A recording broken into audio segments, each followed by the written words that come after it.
Jetzt haben wir uns hier einen schönen Platz im Wald gesucht, die letzten 1,5 Kilometer hier Schotterweg rein von der Straße weg. Wir sind vorher schon durch kaum bewohntes Land, also ein paar Häuser links und rechts ab und zu mal, aber schon 10 Kilometer gefahren, teilweise Gravel Road. So schaut es hier aus.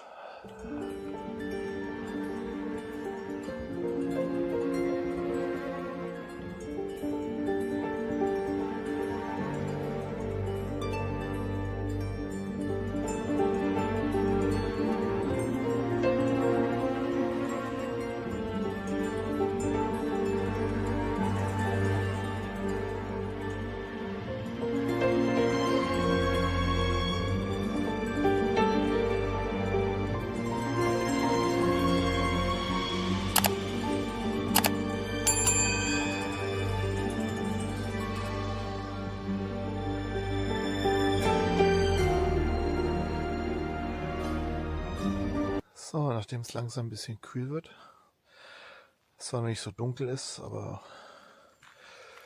wie gesagt, es wird langsam kühl, versuchen wir uns jetzt erstmal unseren ersten Lagerfeuer.